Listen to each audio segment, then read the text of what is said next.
What we just have to do is understand that it's their way of doing things. I mentioned this before. If you're a black supervisor working in an office with Orientals, Africans, and Europeans, very subtly, you've got to be able to relate to them in three different ways. Europeans are information-oriented, not people-oriented. So you send out memos to them. Actually send memos to everybody, so you'd be equal. But then on top of that, with the African person, you got to talk to them, because paper don't talk.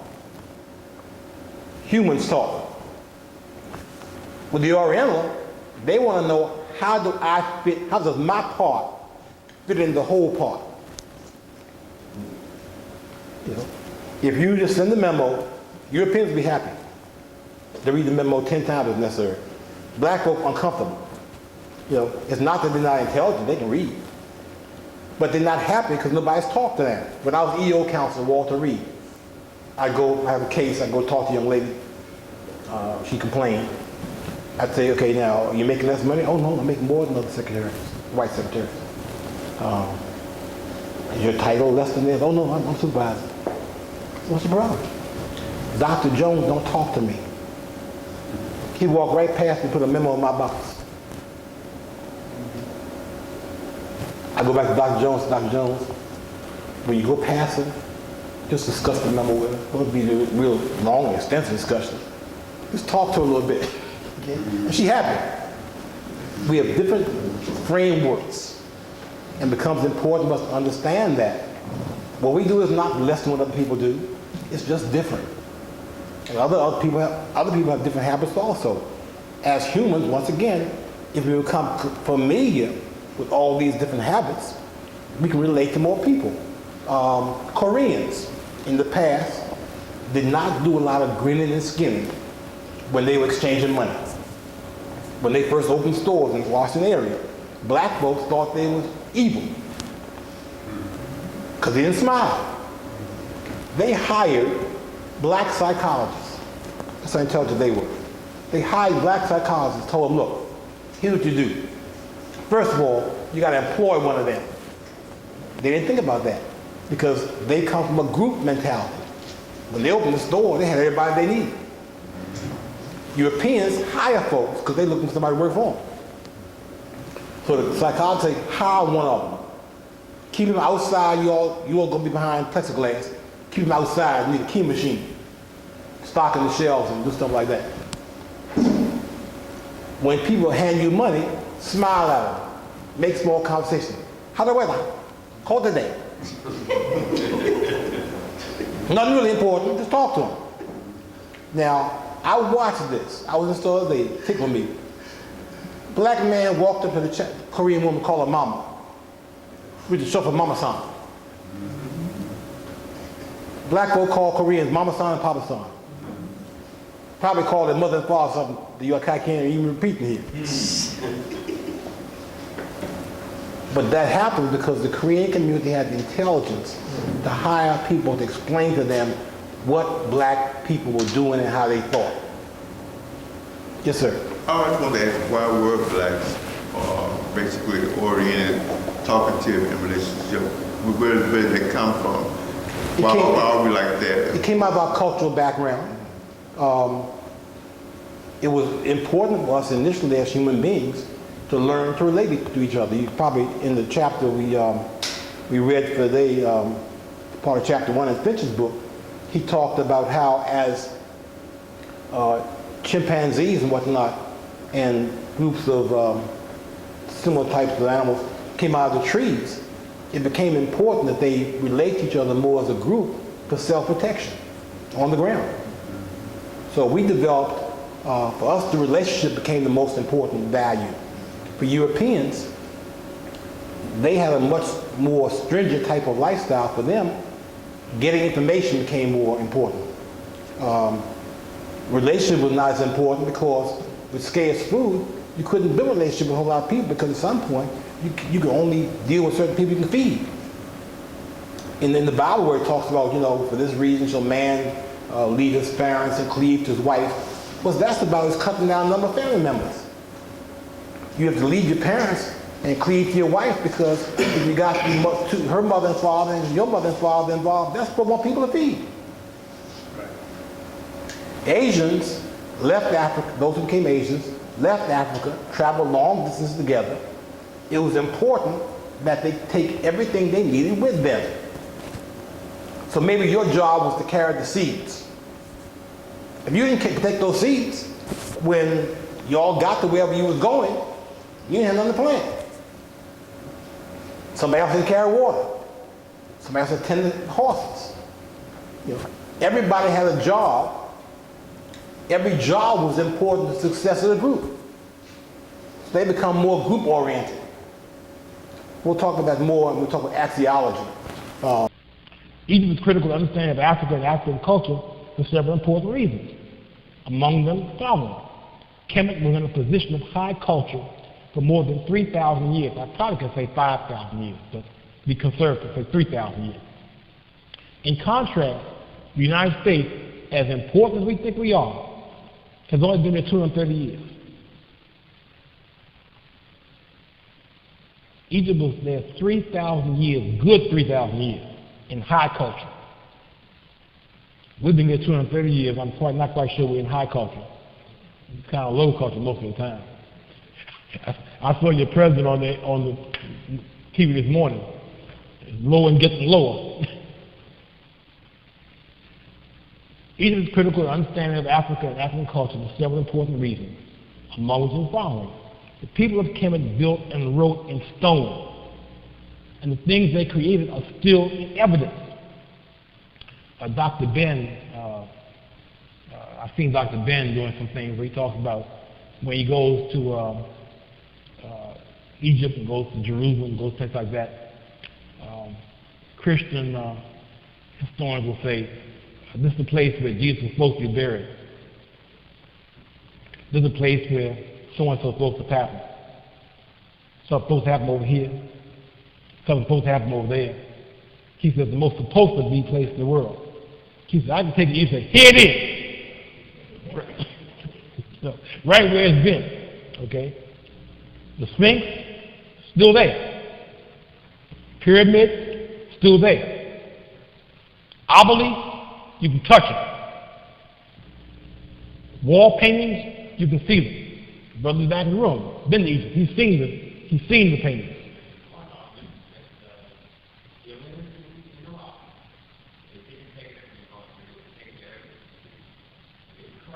Mm-hmm. It wouldn't be perfect. Yeah, it wouldn't be perfect. Yeah. So, you know,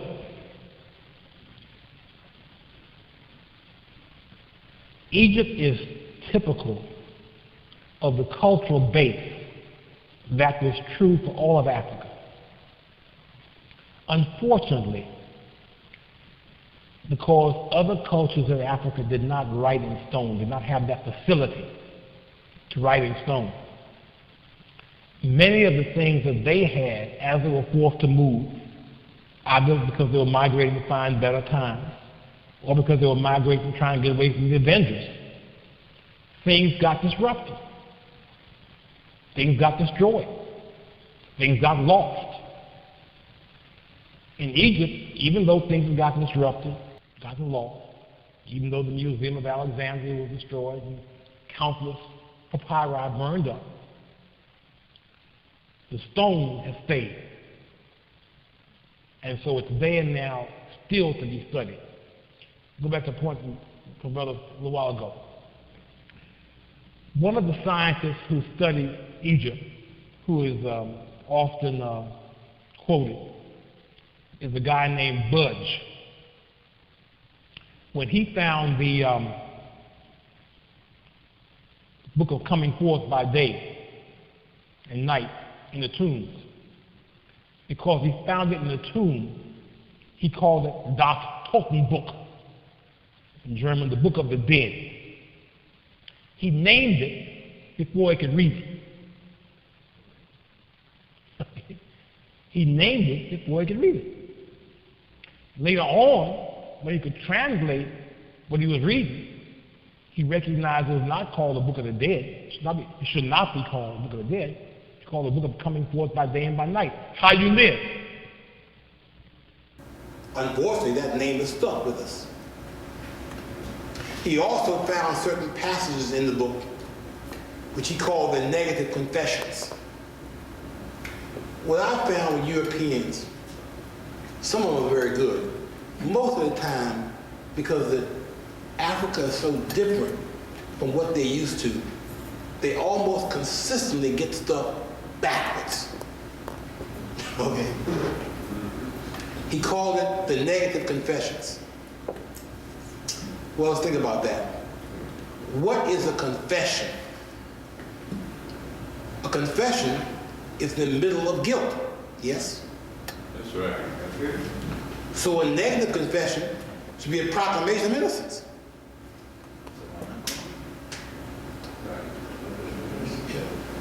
The things he called the negative confessions, I have not done so and so. I have not killed. I have not polluted the water. That's not a negative confession. That's a proclamation of innocence. So as we go, so the important point is that even now, when you read the various books about Egypt, we need black eyes looking at that stuff. Because even Europeans who are trying hard are coming at the information out of their cultural framework, which is just the opposite of ours. Now some folks trying to lie, but many people are trying to do the best they can, but they don't have the cultural perspective to understand what they're looking at. Which is another reason that we have to do the work ourselves and encourage our folks to be interested. It might be a child can look at it and see through what 10 PhD Europeans could not see. Because it's plain as a hand for their face. So, people came and built and wrote in stone, and the things they created are still in evidence, many of which we need to study to interpret for ourselves what it is we see. Europeans call certain characters gods and goddesses. That's not what they are. Europeans believed in gods and goddesses. The folks in Egypt did not. They always understood we're talking about attributes of nature. They call them the Neteru, from which we get the word nature. But you read any book, go on the websites, gods and goddesses. Little things to big things. We have to reinterpret things for our people so they make more sense. Yes, sir.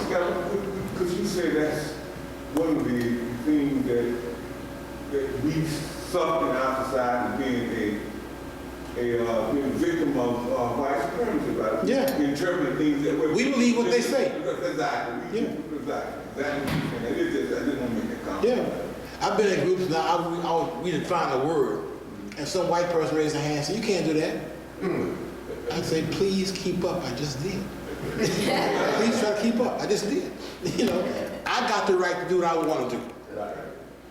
You know, go downtown Monday morning. Go to any building you can get into. Now, some of you can't do it because you can't get to the front door because they got security. But go in any building you can get into, stand in front of the elevator, and the door opens and say, get out! Everybody get out! Most folks get out. One arrogant white man may say why. The point is most people do what they're told and do not operate independently. So we have to begin to take authority to live our lives and do things for ourselves. Now, I want to talk about all of this for a minute. There are 10, 23, 30 major obelisks in the world, tall ones. 13 are in Rome. Only 7 in Egypt. 10 other places on the planet. There's some minor obelisks also, but of the major obelisks, 13 are in Rome. Now, here's the Ramesses II obelisk. in Kemet, in Egypt. Here's the obelisk at the Cairo airport. Here's what we got downtown here. The Washington Monument, an obelisk, Tekannu. Here's the Shoma obelisk in Jerusalem, Israel. The Theodosius obelisk in Turkey. And they got two, they got one behind that, couldn't find the name of it.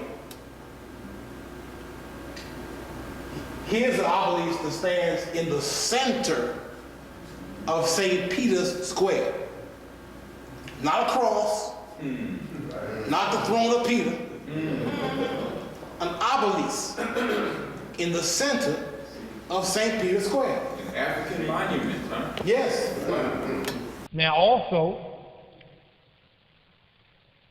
here's one, it's also in Rome, the Turnus obelisk, the largest standing authentic obelisk in the world. It was originally at the Karnak Temple in Luxor, Egypt. They moved that from Egypt to Rome. Kweku. Well, I'm sure they must have paid the going price. 5-figure discount. Well, no, they were taken to a better place. See, the people had it, didn't recognize what they had.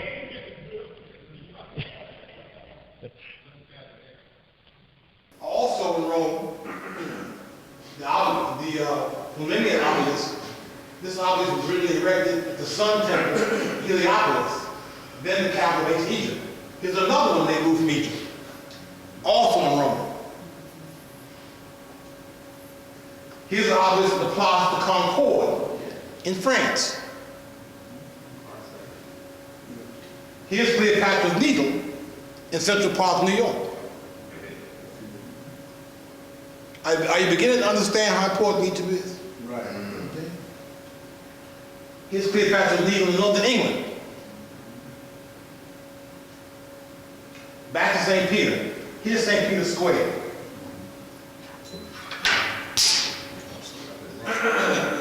I've got several views of St. Peter because I want you to understand how important the obelisk is to St. Peter. Here's the obelisk right here in the center of St. Peter's Square. Not a throne, not a cross. The obelisk at the Vatican is surrounded by a circle. This obelisk is a point within a circle, representing a union of Osiris and Isis. Representing what? The 32 archways surrounding each side of the piazza form a temple of the mystery schools. At Peter's Piazza, and the pattern upon its pavement is an Anu symbol. The halo in Catholic religious art and the radiance of the monster Anu and Isis and Osiris, symbols of masonry. The head and consecrated wafer being the point within the circle. I said some time ago that the Pope is the new Pharaoh. The Pope is the modern Pharaoh. Everything within the Catholic Church is built upon Egypt. Which is why you've got, very interesting now, they say that the Catholic Church is based upon Peter. Then why isn't there a statue of Peter in the middle of the square? In fact, they don't know where Peter died. They don't know if Peter's dead.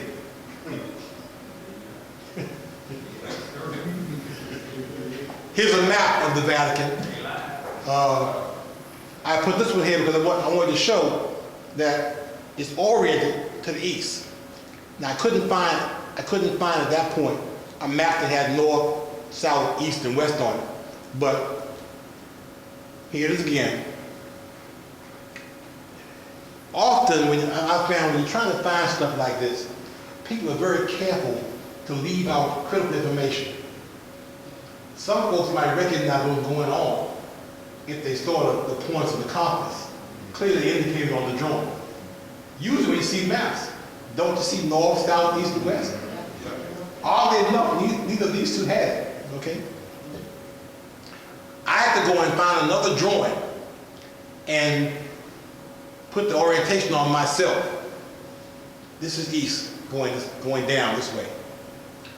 When the Pope comes out to give his audience, he stands right here and faces the obelisk. This is the basilica. I noticed during the ceremony for the funeral of the Pope, they brought him out, they bring him out feet first.